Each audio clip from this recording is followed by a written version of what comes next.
Bonsoir, bonsoir à tous. Merci d'être venus. Merci à nos invités d'être venus ce soir. Un merci particulier à Madame Morelli qu'on sait être très occupée. Donc merci de nous consacrer votre soirée.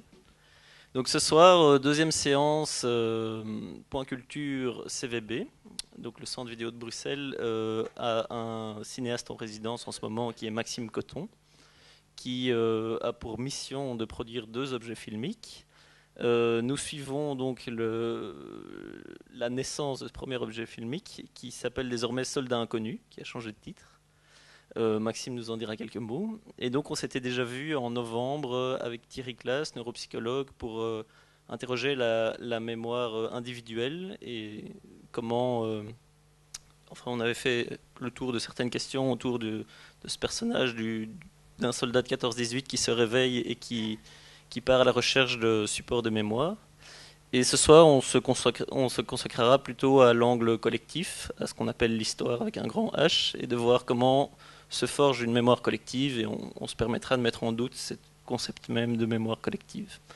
Alors nos invités donc sont Maxime Coton, cinéaste, qui a produit enfin qui a réalisé plusieurs films longs métrages, Le geste ordinaire, À l'œuvre, qui est très actif à travers son ASBL Brouille ASBL, donc qui réalise des films, qui est poète, enfin qui fait de la poésie, qui donne une dimension musicale à son activité de poésie. Donc un homme multiforme. Et notre deuxième invité, Anne Morelli, professeure à l'ULB, d'histoire, de critique historique. Vos sujets particuliers sont les religions, l'immigration, euh, les, les oubliés de l'histoire de manière générale, dont nous aurons l'occasion peut-être de parler ce soir. Alors Maxime, euh, ça s'appelait La main sur le cœur, ça s'appelle Le soldat inconnu. Pourquoi ce changement de titre et quelle direction tu as voulu donner à travers ce changement de dénomination? Oui, donc le principe, c'est que le film est en cours d'élaboration et donc dans cette mesure, voilà, il prend des détours, il change. Et le changement de titre c'est avéré nécessaire parce que donc euh, à travers le projet qui est donc de proposer un docu-fiction qui questionnerait les commémorations qu'on fait de 14-18, donc pas parler de la guerre encore une fois, mais plutôt de comment on s'en souvient et pourquoi on s'en souvient. Donc la figure du soldat amnésique, elle a un peu changé et je me suis dit, tiens, mais en fait, si le soldat qui se réveillait, c'était le soldat inconnu. Et donc à travers ce prisme donc, du soldat inconnu et de cette idée qui a été forgée après la guerre, ici en Belgique en 1922, voilà, voir comment déjà à ce moment-là ça avait été...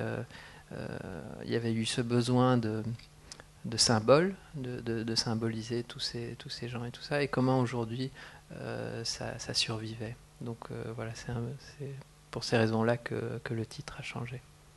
Alors c'est pas le seul changement, le travail a beaucoup avancé, tu as développé ton idée, tu es arrivé à... Enfin le montage image est terminé d'après ce que j'ai compris, donc il reste quelques étapes techniques. Donc quels sont les grands choix qui ont été faits et est-ce que c'est pour un cinéaste compliqué de faire ses choix ou à un moment le sujet s'impose à toi et tu n'as pas de problème à sabrer dans ta matière pour dire vraiment ce dont je veux parler c'est ça? Et peu importe si j'ai filmé d'autres scènes qui resteront sur le banc de montage. Mais ici, ça a été très compliqué parce que, comme je le disais tout à l'heure, il y a tellement de choses qui existent là-dessus je me suis pas rendu compte que c'était presque une gageure en fait de faire. Mais, même si je dis bon, c'est pas sur 14-18, c'est sur les commémorations. C'est vraiment très compliqué parce que c'est comme si le sujet était sursaturé déjà de signification et donc dès, dès qu'on convoque quelque chose, un élément, un événement, il y a on convoque pas uniquement cet événement ou cet élément, on convoque aussi tout ce qu'on en dit, tout ce qu'on en sait, voilà, tout ce qui est percole comme ça dans l'inconscient collectif. Et donc ça a été vraiment dur. Le montage a été un peu douloureux pour moi pour ça, parce que l'équilibre est toujours très fragile entre ouais, voilà. Et il y a beaucoup de choses qui n'ont pas été montées forcément, mais ça c'est le cas dans tout processus. Mais voilà, chaque film est tellement différent, et au tournage, mais aussi au montage. On croit avoir une méthode de travail, et en fait elle est à réinventer. En tout cas, pour les films que j'ai fait jusqu'à maintenant, à chaque fois c'était une méthode différente qu'il fallait trouver. Anne Morelli, à un moment, Maxime Coton ou quelqu'un de son équipe vous a approché pour parler de ce sujet. Vous réagissez comment? Vous aimez être un peu titillé par un monde différent du monde académique, ou alors vous vous méfiez de ce genre Alors, j'avais mis pendant un certain temps sur mon bureau, je dois apprendre à dire non. Et en fait, ça n'a pas marché parce que j'ai très difficile à dire non, parce que je suis enseignante dans l'âme, et donc j'ai toujours l'illusion que je peux un peu changer la vision, que les gens ont des choses, ou attirer leur attention sur quelque chose à quoi ils n'avaient pas pensé. Et donc, je dis rarement non. Cet après-midi, j'avais quelqu'un du Kunstfestival des Arts qui va faire une pièce de théâtre, et il voulait s'informer, c'est un Suisse, il voulait s'informer sur l'histoire de la Belgique, et je n'ai pas dit non non plus. Et donc, me voilà dans une longue discussion avec un Suisse alémanique sur l'histoire de la Belgique, mais je pense qu'il y a un certain nombre de choses qui peuvent être complémentaires dans la démarche de l'historien et dans la démarche du cinéaste. Et moi, j'ai toujours compris qu'on me payait à l'université pour diffuser des recherches et du savoir. Et donc, diffuser, c'est pas seulement à mes étudiants, mais c'est aussi au-delà de ça, dans les médias, en faisant un article, en répondant à un journaliste, et aussi en espérant que le film soit le plus intéressant possible et aborde la question sous un angle que d'autres n'auraient pas abordé. Donc, moi j'ai dit oui, bien sûr. Et quel type d'interlocuteur vous avez trouvé Eh bien, je crois que là où on a eu le plus d'intérêt commun, c'est dans la question de l'objectivité, de la mémoire, de la construction de la mémoire, etc. Il y a là toute une série de sujets qui sont les préoccupations de l'historien, mais qui évidemment doivent être, je n'ai pas encore vu évidemment le film, mais doivent être présents certainement dans la création de Maxime Coton. Donc, moi, ce qui m'intéressait et ce qui continue à m'intéresser, dans la curiosité que j'avais à approcher une historienne, mais aussi un scientifique, c'est finalement ce au quoi est toujours en prise le cinéma documentaire, c'est la question de la réalité. Et finalement, pour moi, c'est approcher cette question de la réalité d'une autre manière, en convoquant un historien ou un scientifique sur la question de la mémoire, parce que voilà, on a toujours la conviction que c'est quelque chose qui n'existe pas. Enfin, en tout cas, on en est conscient, et que, encore une fois, on s'engage là-dedans en sachant que ça n'existe pas. Et en même temps, on a envie de ne pas se satisfaire de cet état de fait, de se dire, bon, la réalité, on sait que ça n'existe pas, mais il y a quand même toute une série de choses qui... on peut essayer de s'en approcher. De s'en approcher, ça, tout en sachant que... La bonne démarche. Voilà, que c'est, encore une fois, c'est une gageure. Et donc, en faisant ces recherches sur la mémoire, je me rends compte que plus les scientifiques avancent, plus ils se rendent compte que par essence, c'est quelque chose qui est défaillant, enfin en tout cas qui est subjectif, qui est une lente dérive comme ça. Et dans les travaux de Anne Morelli, dans son travail de critique historique, c'est aussi ça qui est à l'œuvre finalement. Oui, la mémoire, pour moi, il n'y a que de mémoire qu'autobiographique, c'est-à-dire la mémoire d'une personne. Mais cette autobiographie, on l'a construite et on la, je dirais, nettoie tout au long de sa vie. C'est-à-dire qu'on reconstruit tout au long de sa vie en prenant certains épisodes, d'autres pas, on les transforme aussi. Et donc, il y a là une démarche à laquelle assiste l'historien. Et pour les questions de la guerre, les témoins, on doit évidemment les prendre avec la plus grande prudence, parce qu'ils ont aussi retravaillé de multiples fois leurs témoignages pour prendre ce qu'il y a de plus intéressant au moment où ils vous parlent. Et donc, ce qu'ils disent peut très fort évoluer d'une période à une autre. Alors, je propose, pour qu'on se fasse une meilleure idée du film dont on est en train de parler, qu'on envoie un court extrait.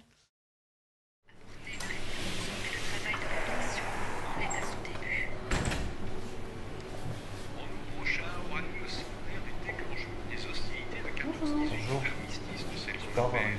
Je vais vous apporter un peu de thé.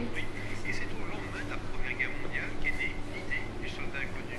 Un soldat choisi au hasard pour symboliser tous les combattants morts sur les champs de bataille. Il aurait hésité un instant à sortir de son sac la gamelle, le bréviaire et les allumettes. Ils sont des centaines de milliers enfouis dans la terre des champs de bataille.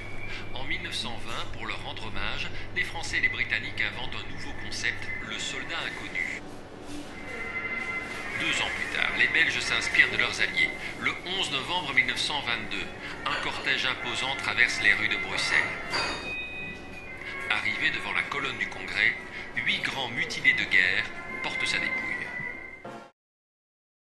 Comment est-ce qu'aujourd'hui on peut interroger ce passé et quel est le sens d'interroger aujourd'hui ce passé et que tous ces supports de mémoire et ces commémorations sont un peu mortes, un peu figées et donc enfin est-ce que c'est ça, et donc aussi, bon là on voit qu'un extrait, mais dans le film c'est l'idée aussi d'essayer d'aborder tous ces supports de mémoire.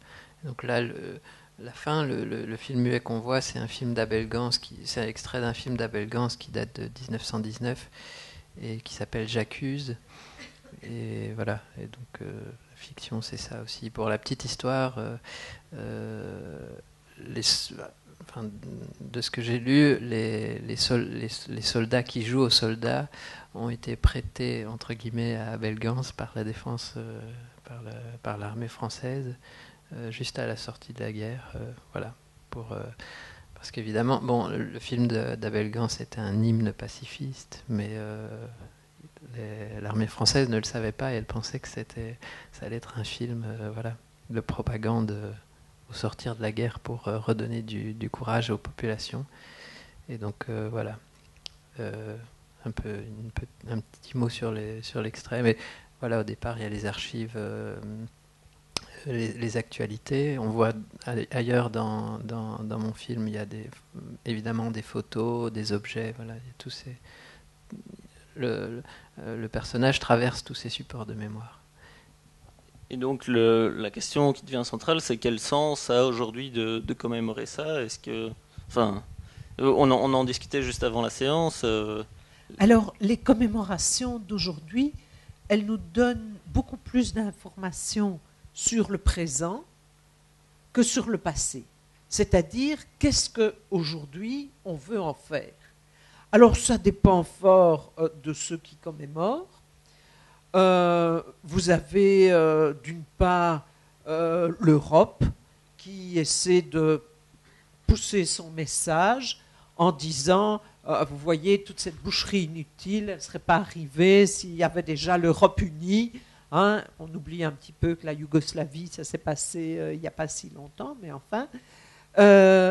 Et donc c'est le message pro-européen, c'est leur propagande à eux à travers la commémoration. Puis vous avez les autorités flamandes qui essaient de passer leur message. Vous voyez, cette guerre de 14, c'est vraiment atroce pour les Flamands, hein. Ils se sont fait massacrer en masse parce que flamands. Il y a le mythe qu'on avait déjà démonté dans les grands mythes de l'histoire de Belgique, comme quoi les Flamands étaient morts massivement parce qu'ils ne comprenaient pas les ordres de leurs officiers francophones. C'est un mythe parce qu'il y a toujours entre les officiers et les soldats des sous-officiers et ils sont bilingues forcément pour diriger des soldats flamands. Et donc c'est pas qu'on a crié tout le monde à gauche, les pauvres flamands sont allés se faire massacrer à droite parce qu'ils n'avaient pas compris l'ordre. Hein. Mais c'est ça qu'il y a dans le mythe. Et donc, les autorités flamandes en profitent pour avancer des pions sur la juste revanche que doivent prendre les Flamands sur cette offense qui leur a été faite. On oublie un peu que les monuments aux morts existent en Wallonie et que les morts qui sont mis là, c'est des vrais morts, hein, ce n'est pas des inventions. Et proportionnellement, il y a eu le même nombre de morts du côté flamand ou francophone. Et une autre commémoration possible, ce sont les pacifistes. Alors, j'en suis, hein, mais je m'occupe même d'une association qui s'appelle Femmes pour la paix, donc vraiment, je m'y retrouve. Mais c'est souvent faux aussi. C'est-à-dire que le musée de Ypres, par exemple, qui est fait par des gens très sympathiques, Pete Schillens et d'autres qui sont des pacifistes convaincus, qu'est-ce qu'il met en valeur dans son musée? Les fraternisations de Noël 14. Alors ça a existé, mais c'est vraiment un épisode absolument périphérique de la guerre. Ça n'est pas central. Et si vous le mettez en musée, ça devient quelque chose de central, d'habituel.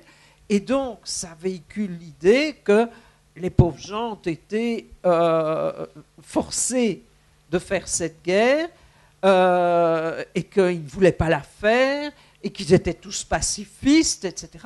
Et ça, c'est je dirais, un anachronisme grave pour l'historien parce que c'est oublié qu'à ce moment-là, le patriotisme est bien ancré, il a été ancré dans la population avec un certain nombre de moyens de propagande, mais les gens sont patriotes. Que ça nous semble ridicule ou pas aujourd'hui, ils le sont. Et en 1918, au défilé de la victoire ou du soldat inconnu, ces gens, c'est pas qu'on les a payés pour aller voir le passage du soldat inconnu, ils y croyaient, c'était l'idéologie du moment. Et donc, l'historien doit regarder ça avec beaucoup d'esprit critique et se dire, non pas pauvres cons qui ont été se faire tuer pour rien, mais d'essayer de comprendre que pour un certain nombre d'entre eux, c'était une valeur essentielle, le patriotisme, même si nous, ça ne nous parle plus. Alors, Maxime, toi, tu poses une vraie question. Alors, c'est maintenant, qu'est-ce qu'on fait au présent? On ne commémore plus, on commémore autrement, on accepte l'idée que le passé, c'est toujours une relecture et qu'il faut l'emporter avec soi. Enfin, ton film, c'est vraiment autour de ça qui tourne. Parce qu'on pourrait dire, voilà, toute commémoration est un peu caduque et on arrête, mais c'est pas aussi simple que ça. Non, c'est pas ça, parce que sinon, alors, il suffit de le dire et on fait pas de film. Non, c'est partir de cet état de fait-là, voir ce qu'on en fait et ce que ça signifie encore. Aujourd'hui, le défilé qu'on voit dans le film, qu'on a vu dans l'extrait, revient à plusieurs moments dans le film, et l'idée, c'est vraiment que quand il revient, on le voit différemment, et ça rejoint ce que Anne dit sur. C'est du passé, mais ça nous parle encore aujourd'hui, mais de dire que ça nous parle autrement qu'à ceux qui l'ont vécu forcément. Mais c'est pas pour autant que ça n'existe pas. J'aurais voulu ajouter, j'ai une photo du défilé du 11 novembre à Molenbeek il y a 4 ans, 5 ans. Les enfants des écoles qui défilent avec les drapeaux. Mais c'est une photo tout à fait étonnante et saisissante, parce que ce sont tous des petits-enfants marocains ou noirs qui portent le drapeau pour le défilé du 11 novembre. Et donc, on a à se poser la question que vous posez, qu'est-ce que ça a comme sens aujourd'hui, et qu'est-ce que ça a comme sens pour eux, et qu'est-ce qu'on veut leur transmettre, évidemment. Alors, comme la fois passée, je propose qu'on regarde des extraits d'autres films pour alimenter la discussion, aller un pas plus loin. Il y a Les Sentiers de la Gloire de Stanley Kubrick, et donc on va voir un bel extrait de la bataille. Donc je resitue les forces françaises. L'état-major décide pour des raisons politiques, médiatiques, qu'il faut attaquer la Fourmilière, même s'ils savent à peu près qu'ils n'ont aucune chance de la prendre. Et donc, ils font passer les ordres d'officiers en sous-officiers qu'on prépare l'attaque et la bataille de la Fourmilière. Et donc,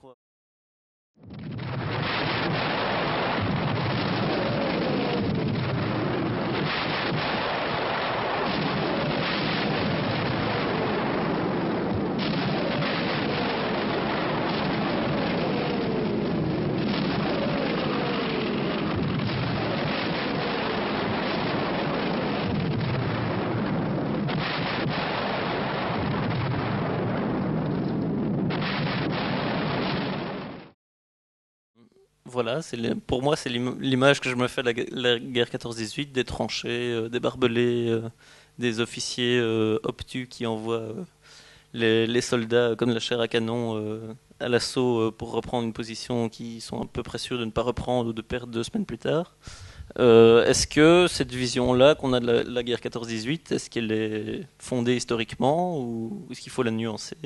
Bien, alors je crois qu'il n'y a pas de militaire qui soit fondamentalement un humaniste qui fasse très attention à la vie humaine. Parce que sinon, il ne peut pas naturellement faire long feu, c'est le cas de le dire, dans l'armée. Vous savez, celui qui, dans l'Enola Gay, a poussé le bouton pour faire Hiroshima, il a été considéré comme un héros. Il avait fait 60 000 morts en poussant sur ce bouton. Et l'avion Enola Gay avait en plus reçu la bénédiction de l'aumônier pour cette sainte mission. Donc, il ne faut pas prendre les militaires pour des enfants de cœur, c'est bien entendu. Maintenant, ils veulent l'efficacité. Donc, ici, c'est un peu pour faire aussi des exemples. Hein, et on va tirer sur ceux qui n'ont pas été assez courageux, entreprenants, etc. Alors, ça a existé, évidemment. On a tué ses propres soldats. En France, une évaluation raisonnable, c'est 600-700 soldats qui ont été décimés, pour l'exemple, soit parce qu'ils avaient eu peur, ils n'étaient pas montés au front, soit ils avaient volontairement été, comment dirais-je, des opposants, prêchant à leurs camarades de ne plus recommencer à aller au front, etc. En Belgique, il y a quelques cas de fusillés de ce genre, mais c'est vraiment très peu de choses. Hein. Il y en a, je crois, 35 qui ont été identifiés, qui sont fusillés parce qu'ils avaient déserté. Hein, où ils n'avaient pas montré assez d'enthousiasme. Alors, là aussi, selon le point de vue qu'on a aujourd'hui, on peut les présenter comme des héros, et je vais participer à un groupe qui a cette vision-là, et je vais essayer de leur montrer que c'est un peu exagéré, parce que ces déserteurs, ce n'est pas toujours des déserteurs idéologiques.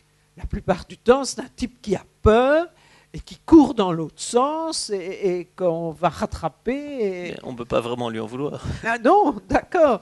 Mais aussi, il faut voir, est-ce que nous traitons tous les déserteurs de la même manière? Quand ce sont des causes qui nous sont chères et importantes, ben, prenons la Seconde Guerre mondiale. Est-ce qu'être déserteur à Stalingrad et ne pas vouloir combattre le nazisme, est-ce que c'était une bonne idée? les soviétiques ont arrêté les nazis à Stalingrad.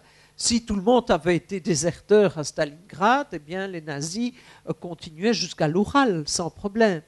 Donc selon nos préoccupations d'aujourd'hui, selon nos choix idéologiques d'aujourd'hui, on regarde le déserteur avec infiniment de sympathie, comme dans la chanson Le déserteur qui est appliquée à la guerre d'Algérie ou à d'autres guerres coloniales, ou bien on se dit quel lâche, il aurait mieux fait de tenir sa place et le nazisme n'aurait pas triomphé aussi facilement. J'ai une question pour toi, Maxime. Est-ce que tu penses qu'on peut faire de l'histoire en faisant du cinéma? Ou est-ce que pour toi, c'est vraiment deux choses différentes?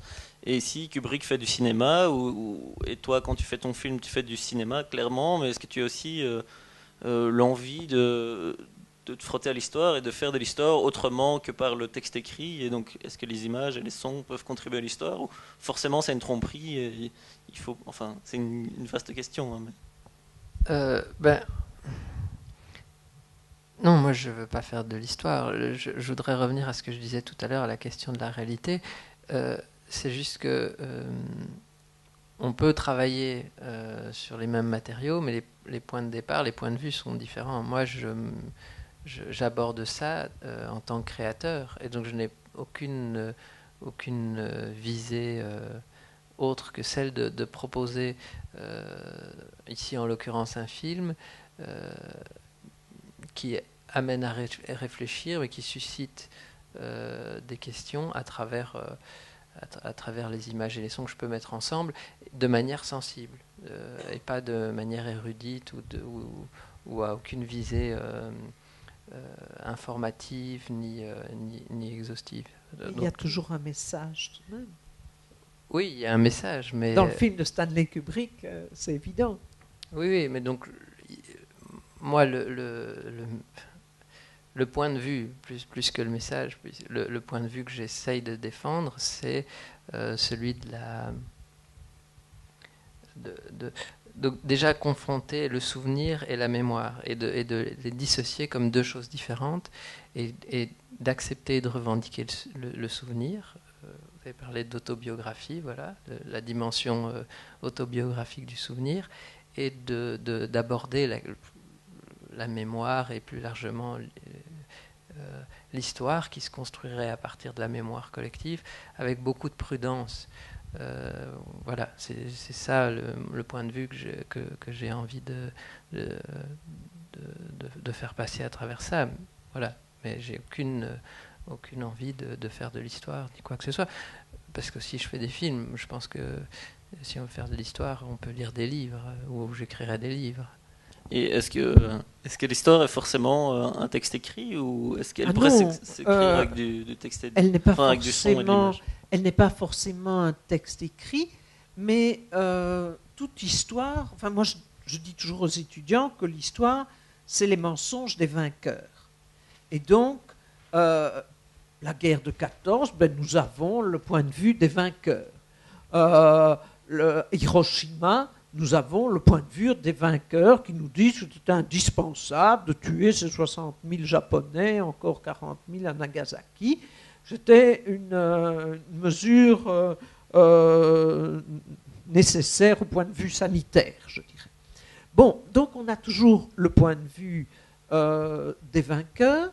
Et vous disiez, oui, j'ai perdu le fil. Ma question, c'était, est-ce que l'histoire est forcément un texte écrit ou... Et ce point de vue, vous pouvez le faire passer par une chanson, on évoquait tout à l'heure la chanson de Georges Brassens, moi mon colon, celle que je préfère, c'est la guerre de 14-18, qui est ironique bien sûr, en montrant au contraire que c'est celle qu'il comprend le moins, mais donc on peut le faire passer à travers une chanson, à travers une pièce de théâtre, à travers un film, et on peut sensibiliser à sa vision de l'histoire, à son point de vue, un public beaucoup plus large souvent que à travers un article qui paraît dans la revue belge d'histoire contemporaine.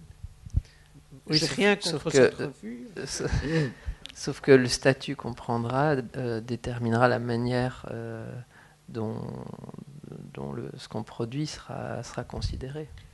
Oui, vous voulez dire, est-ce que c'est un documentaire? Est-ce que c'est une fiction? Est-ce que... Mais même au-delà de ça, aujourd'hui, on vous invite en tant qu'historienne, et c'est en Oui. tant qu'historienne Oui. que vous vous exprimez, et c'est comme ça qu'on vous considère. Et ça conditionne la réception qu'on va avoir de ce que vous dites, Oui. forcément. Donc, j'entends... Tandis qu'à travers le film, c'est plus relatif. C'est ça que vous voulez dire? Non. Oui, parce que la question était est-ce que en faisant du cinéma on fait de l'histoire ou pas? Stricto sensu, je pense pas. On la diffuse. On diffuse un point de vue sur l'histoire. Là, il me semble qu'il y a, de toute évidence, on peut dire aussi un parti pris alors, dans le cas de Stanley Kubrick. Mais alors, quelle serait votre fonction, entre guillemets, en tant qu'historienne, qui se différencierait D'un artiste. d'un artiste, de n'importe qui Parce que je n'ai pas de don. Non, plus sérieusement, un historien qui se respecte, il essaie de confronter les différents points de vue, à chaque fois. Donc, oui, on va voir les croisades du point de vue des croisés, mais on va les voir aussi, comme l'a fait Amin Malouf, du point de vue des Arabes, et puis si possible du point de vue des chrétiens orientaux, et même des juifs qui ont été massacrés sur leur passage, etc. Donc on essaie de confronter ces différents points de vue pour essayer d'approcher quelque chose qu'on pense être la réalité de ce qui s'est passé, les choses comme elles se sont passées. Et dans une œuvre artistique, c'est rarement possible. Enfin oui, vous pouvez faire un dialogue entre Hitler et les Juifs, mais je ne sais pas si ça va être très porteur du point de vue Donc, artistique. L'historien serait tenu à une discipline plus rigoureuse. Alors, normalement, mais il est bien sûr que l'historien est depuis l'origine de l'histoire au service des princes qu'il paie. Ouais. Hein? Les premiers historiens, ce sont des historiens chroniqueurs, des pharaons d'Égypte ou des souverains d'Asie, etc. Ils sont payés pour dire du bien de ceux qui les paient. Et aujourd'hui, vous avez des tas d'historiens de ce type-là aussi. Qu'est-ce que vous croyez, les historiens qui font le musée de l'Europe, qui écrivent l'histoire de l'Europe, etc. Ben, ils sont payés par l'Europe pour expliquer tous les bienfaits de l'Europe. C'est clair. Et donc, vous avez des historiens, je dirais, apparatchiks. Hein, ils sont payés pour raconter une histoire. Et ça peut être payé par le mouvement wallon, le mouvement flamand, etc. Et puis, vous en avez d'autres qui profitent d'une liberté plus grande.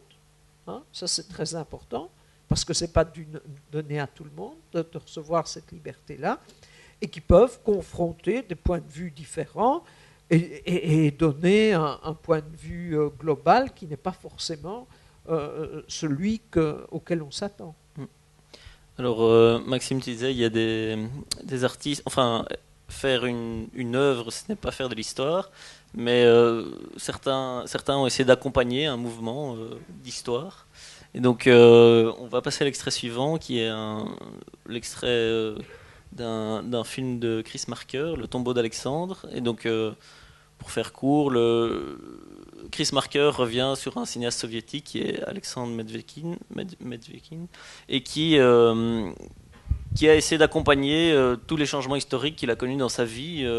Il a été convaincu par le communisme, mais en même temps, beaucoup de ses films ont fini par être censurés parce que à partir d'un moment, on faisait plus ce qu'on voulait en Union soviétique.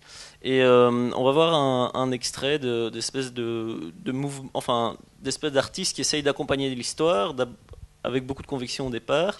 Et on va voir aussi dans cet extrait un passage sur le cuirassé Potemkin et d'Eisenstein, tout à fait, et on verra comment le cinéma peut parfois atteindre le public et dépasser l'histoire. Un titre était devenu le drapeau du cinéma soviétique. Le cuirassé Potemkin, bien sûr. Formidablement symbolique que le nom d'un ministre de la Grande Catherine, inventeur de la propagande par les apparences, ait baptisé la plus géniale mise des apparences au service de la propagande. Le film, Le cuirassé Potemkin, je l'ai vu quand j'étais enfant, quand j'avais à peu près 10 ans, en Allemagne. À Odessa, en haut des escaliers, se trouve un monument unique. Je vais revenir donc sur l'épisode dans l'épisode. Le cuirassé Potemkin, on fait une statue à partir d'un film. On rêve tout.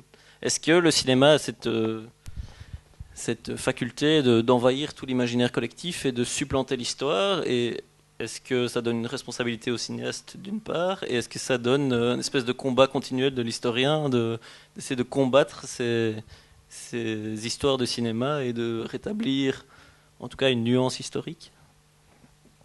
Maxime?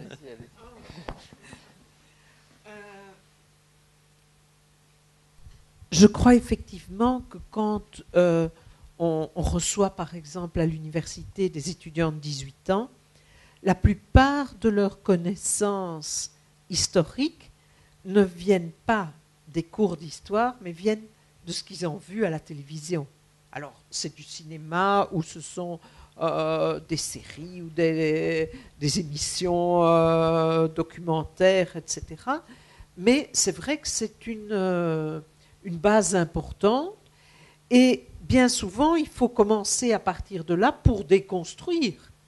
Parce que ce n'est pas un film de De Funès qui va expliquer aux étudiants l'occupation, mais on doit peut-être partir de là parce qu'effectivement, c'est ça leur première base de connaissances sur l'occupation, la résistance, etc.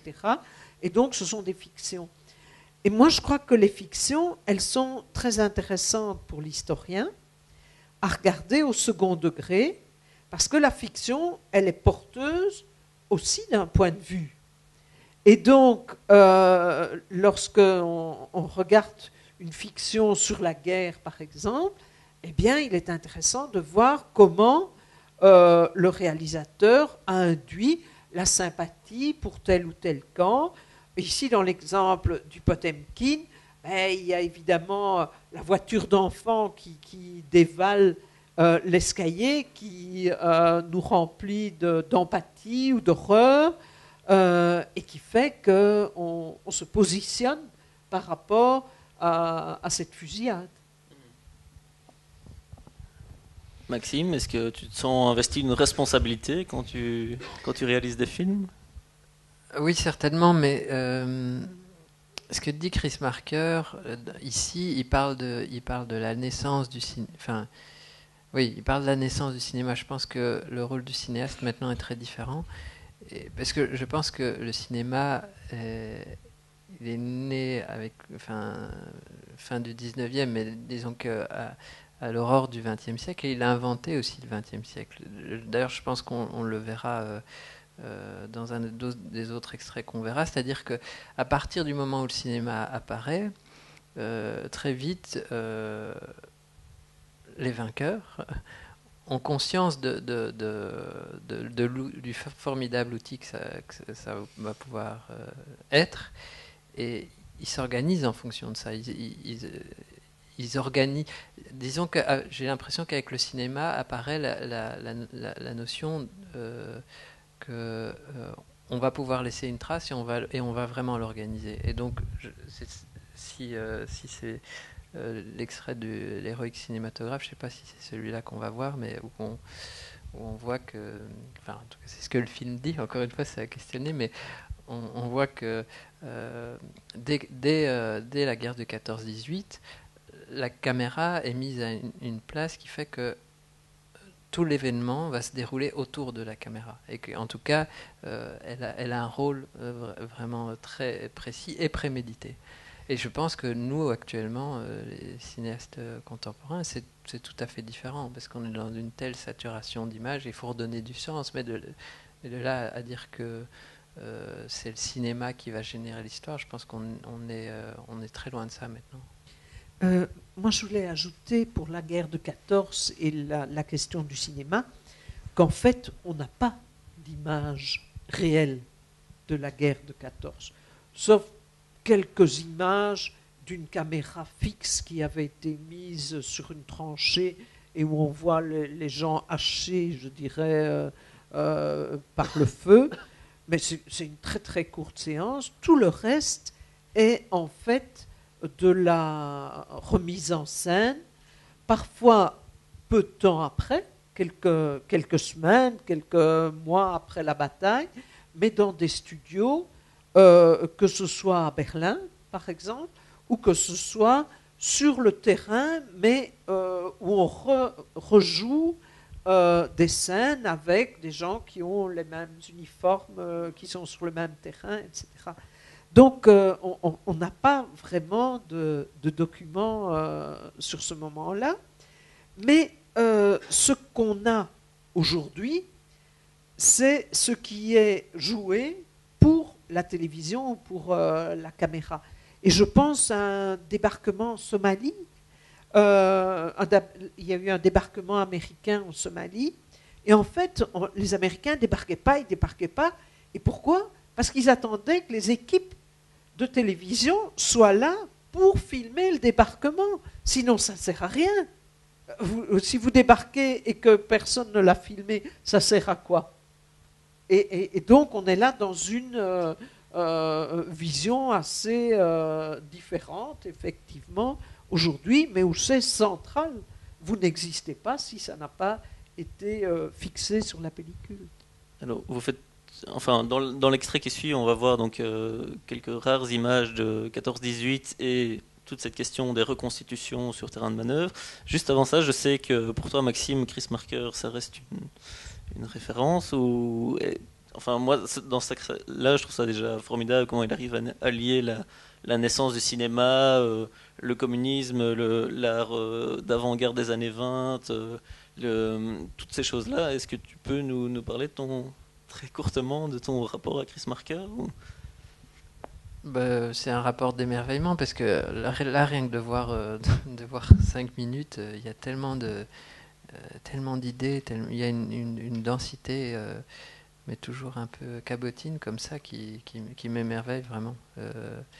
Et je ne cesse d'y revenir et de me dire c'est une sorte d'idéal pour moi de parvenir comme ça, toujours à partir du même dispositif, comment on va... Et des mêmes questions qui ressassent.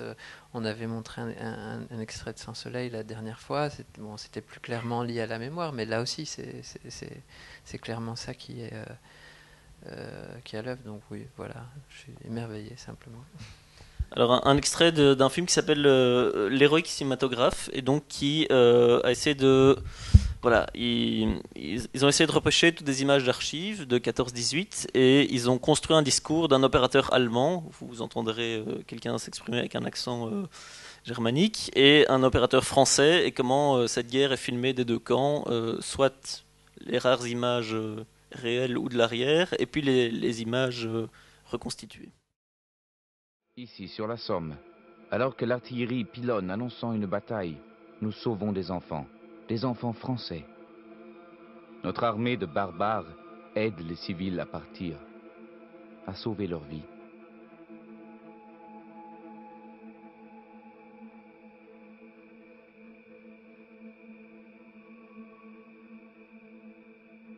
Seuls sur cette terre de la Somme resteront les combattants, de part et d'autre.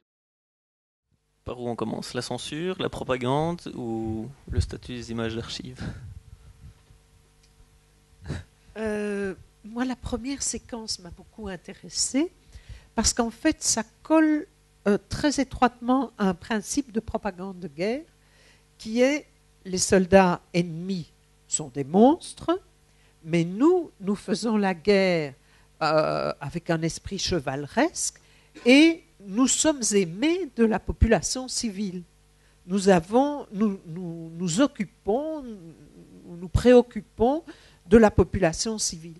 Et donc là, c'est exactement ce qu'on voit, puisque le caméraman allemand dit qu'il filme les soldats allemands qui mettent les civils dans le train, les aident pour éviter qu'ils ne soient mêlés au conflit à la Somme. Et en fait, vous voyez ça jusqu'aujourd'hui. Quand on a bombardé en Afghanistan, on ne voyait pas les victimes, mais on voyait les sacs de riz qu'on envoyait. Hein. Comme ça, on a l'air sympa, on apporte de l'eau, on s'occupe des enfants. Alors ça, c'est un grand classique. Moi, j'appelle ça pour mes étudiants le soldat babysitter. Hein. Vous avez toujours dans la propagande de guerre un soldat qui se préoccupe des enfants. Et aujourd'hui, dans la propagande de l'armée belge, vous avez une affiche où vous voyez un soldat belge avec un petit bébé blond sur les bras. On ne sait pas où il l'a pris, qui il est, mais enfin, on dirait que le rôle des militaires, c'est de courir à travers le monde avec un paquet de pampers et des biberons tièdes pour essayer de trouver des enfants qui ont besoin de leurs bons soins. Et ici, vous avez la même chose, il s'occupe des enfants, de la vieille dame, il fait monter c'est donc un principe qui marche très bien. Nous, on a des soldats, mais ils sont si gentils, si bien, ils se préoccupent de la population civile. C'est vos fameux principes de propagande de Ponsonby. De Ponsonby, oui. J'y ai pensé récemment parce qu'on nous a montré dans les médias, après je ne connais pas mais que le pouvoir ukrainien avait torturé un manifestant et donc ils utilisaient vraiment des méthodes non conventionnelles, tandis que... Enfin, c'est ça, pas que je prenne parti dans le conflit ukrainien, mais les armes je remarque de l'autre sont toujours des armes non conventionnelles. Ouais. Et nous faisons la guerre chevaleresque. Dans la guerre de 14, c'est la question des gaz. Qui les a employés les premiers, les autres voulaient-ils aussi les utiliser? C'est l'arme interdite, disons. Et il y a toujours une arme interdite. Ce sera la petite fiole qu'on présente à l'ONU pour dire que Saddam Hussein a des armes chimiques. Puis il s'avérera que ce n'était pas vrai, mais c'est rien, on a fini la guerre après. Maxime, je ne sais pas si tu veux réagir par rapport à ça, sinon sur la question du statut des images archives que tu utilises dans ton film. Oui, le statut est peut-être ce que l'extrait qu'on a vu, enfin la question que pose l'extrait qu'on a vu aussi, c'est de la représentation de la guerre, à partir de quand on y croit finalement, parce que ce qui est assez drôle, c'est que les images les plus, je vais pas dire les plus anodines, mais les plus inattendues, c'est celle, en tout cas, dans le film, il joue toujours aussi sur la question du documentaire et de la fiction, mais celles qui sont les plus vraisemblables sont celles de loin, comme ça, où on ne voit rien. Et puis à côté de ça, on voit les corps, mais on voit déjà, ils sont vraiment bien alignés le long du chemin. Donc on sent déjà que là, il y a une mise en scène. Donc voilà, la question, quand il dit est-ce qu'on peut le montrer? Oui, mais est-ce qu'on doit le montrer? C'est plutôt ça qui m'intéresse dans l'extrait ici, mais c'est vrai que là, c'est une question que mon film ne pose pas. Pour la question, est-ce qu'on doit le montrer? Eh bien, disons que dans la propagande de guerre, il faut toujours montrer ce qui annonce notre victoire. Donc, si possible, on présente les corps morts des ennemis, mais jamais des nôtres. Et vous avez eu les mêmes débats à propos des guerres récentes, où il était interdit de montrer les cercueils américains rentrant aux États-Unis. Et les premières images qui ont été ramenées des cercueils venant d'Afghanistan, ce sont des images clandestines. Parce qu'on ne peut pas montrer si nous sommes vainqueurs. Et on n'a pas de mort. C'est le mythe du mort zéro. Hein? Et là, tout le monde est d'accord, on va aller faire la guerre, mais il n'y aura pas de mort. Vous êtes bien d'accord de la faire, non? Mais naturellement, c'est un mythe, le mort zéro. Bien sûr. Sur les archives, quand même, toi, dans ton film, tu utilises les archives. Est-ce que, est-ce qu'aller chercher des archives comme ça, c'est un moyen de redonner un sens à des images? Rajouter une couche de cinéma sur le cinéma? Parce que dans l'extrait qu'on a vu, il y a des images estampillées Cinémathèque sur 1922, le 11 novembre. C'est la magie du cinéma. Non, c'est parce qu'on les triture, les images. En l'occurrence, celle-là, on l'a inversée.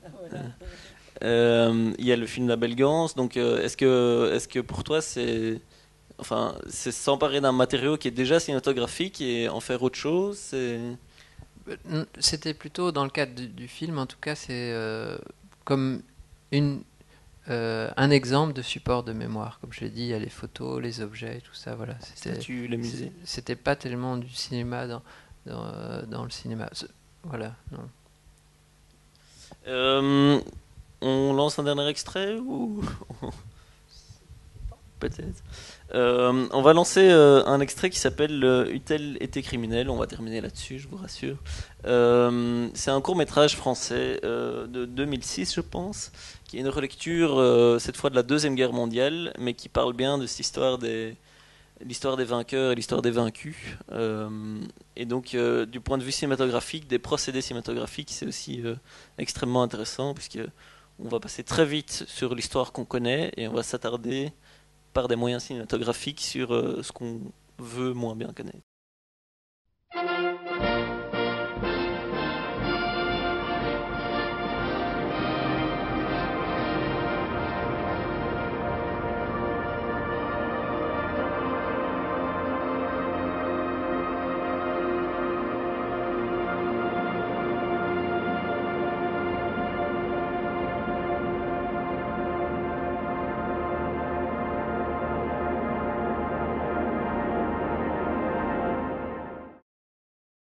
Maxime, c'est toi qui m'as parlé de ce film. Qu'est-ce qui t'intéresse dans ce court-métrage? C'est comment à partir d'un matériau très délimité, et là, en l'occurrence par l'usage de zoom, voilà, éclairer différemment une même source. Puisque voilà, on voit d'abord dans les zooms les visages, alors il y a la musique tonitruante, on se dit voilà, c'est la libération, tout ça. Et puis par un éclairage différent, voilà, on raconte une autre histoire. Et moi je trouve ça extrêmement puissant du côté l'image accélérée et puis le son qui se ralentit, qui s'accélère, cette espèce de Marseillaise qui devient insupportable dans ses paroles, et puis comment on déplace en effet l'intérêt de gens qui ont l'air heureux, et puis quand on les recadre avec ce qui est en train de se passer, on attire l'empathie sur ces femmes qui sont livrées à la vindicte populaire. Alors c'est un bel exemple d'histoire des vainqueurs, d'histoire des vaincus, ou de Anne Morelli. Qu'est-ce que ça vous inspire? Je pense que effectivement c'est un épisode peu glorieux souvent et dont on a parlé tardivement. Oui, c'est des femmes qui ont couché avec des Allemands souvent. Pour quelles raisons tout ça n'était pas élucidé au moment de la libération, et elles subissent les outrages qui sont prévus pour les femmes, parce que c'est une humiliation qui est typique pour les femmes. Alors je ne dis pas qu'il fallait coucher avec les Allemands, mais il y a des femmes qui sont tombées amoureuses d'un beau jeune gars. Il aurait été d'une autre nationalité, elles seraient peut-être tombées amoureuses, puis elles sont tombées amoureuses de l'uniforme, comme 15 jours après, il y en a des tas qui vont tomber amoureuses des Américains et des Anglais, et qui vont partir dans un garage du Texas ou dans une boucherie de Leeds, etc., et qui ont été impressionnés par l'uniforme. En tout cas, elles n'ont pas eu un procès équitable, ça c'est sûr. Elles n'ont pas, voilà, on n'a pas pris le temps d'écouter leurs arguments. Il y avait celles qui étaient amoureuses, il y avait celles qui avaient besoin d'argent, il y avait celles qui étaient putes de métier, Et la pute, ben, elle va pas commencer à demander aux gens, oui, mais quel est votre métier, quelle est votre nationalité, parce que moi je prends que des ceci ou ça. Ben non, elle prend les clients qui s'amènent. Et donc, effectivement, je trouve que c'est de manière très habile que dans ce court-métrage, on nous fait passer toute la question de la guerre dans un tourbillon, parce que c'est ça, c'est des images très connues. Il y a les discours de Pétain, il y a la reddition de Compiègne avec un trucage sur Hitler qui a très très bien donné. Et puis on arrive à cette scène qui est pour lui centrale, mais qui fait honte à la Marseillaise qu'on entend en arrière-plan. Et je crois que le choc entre l'image et le son est extrêmement important ici, parce qu'il y a une contradiction, je dirais, entre dénoncer les barbares qui arrivent sur la France et le sourire mauvais de certains. Alors, on va essayer de conclure, Oui. si le sujet peut être conclu. La guerre 14-18, elle a eu lieu. Alors on peut la relire de mille façons et on ne cessera de la relire, et c'est peut-être un peu quelque chose qu'on peut retirer de notre conversation et du film de Maxime, c'est qu'on ne pourra pas s'empêcher de toujours la relire, et que c'est comme ça qu'elle continuera, enfin, que ça continuera à avoir un intérêt, c'est si on se permet de relire de manière contemporaine ce qui s'est passé alors. Mais ça a quand même changé des choses, la guerre 14-18. Enfin, ça a transformé la société, ça a déplacé le pouvoir. Alors, la guerre 14-18, c'est aussi le moment de la révolution soviétique. Et donc, en 1918, ici en Belgique, on a très peur que cette révolution se diffuse. Elle s'est diffusée en Allemagne, elle s'est diffusée en Hongrie. Donc, qu'est-ce qui va se passer ? Eh bien, par peur de cette révolution qui a vu effectivement les choses énormément changer, on va accorder une série d'avantages démocratiques, et notamment, c'est en 1919 qu'il y a les premières élections au vote universel, au suffrage universel pur et simple pour les hommes. Mais c'était une revendication depuis 30 ans, et elle est accordée juste après 1917. Ce n'est pas un hasard. Et il va y avoir des avancées sociales très importantes qui vont se dérouler dans cette foulée. Et donc, oui, ça a changé la face de notre pays. Et d'autre part, ça a changé absolument les pions de la géostratégie, puisque les grands empires qui existaient avant la Première Guerre mondiale, c'est-à-dire l'Empire austro-hongrois, il est réduit à presque rien. Le Reich allemand est amputé d'importants territoires. L'Empire russe n'existe plus après la Première Guerre mondiale. Et donc, il y a la naissance de toute une série de petits pays nouveaux qui vont naître avec la fin de cette Première Guerre mondiale. Donc oui, ça a beaucoup changé la carte d'Europe et la situation sociale en particulier dans notre pays. Alors Maxime, tu disais en entrée que c'était un sujet qui avait été qui était saturé presque, mais tu as quand même fait un film là-dessus. Et donc moi je pense qu'il y a encore moyen de dire plein de choses, et que le cinéma et je garde une certaine foi qui peut attirer. C'est la force du cinéma. On peut s'intéresser à des histoires individuelles. On n'est pas obligé de résumer forcément l'histoire collective ou l'histoire des vainqueurs. On pourrait très bien mettre le focus sur tel ou tel micro-événement. Est-ce que qu'est-ce que tu as appris en faisant ce film quel est ton prochain projet? Est-ce que ça a tout à fait à voir, pas du tout à voir? Et puis quand est-ce que ce film sortira, sera prêt, sera montré au public? J'espère en avril-mai, le temps de faire la post-production. Après, ce que j'ai appris, c'est comme pour chaque film, c'est un prétexte à disons, canaliser sa curiosité sur un sujet, sur un champ.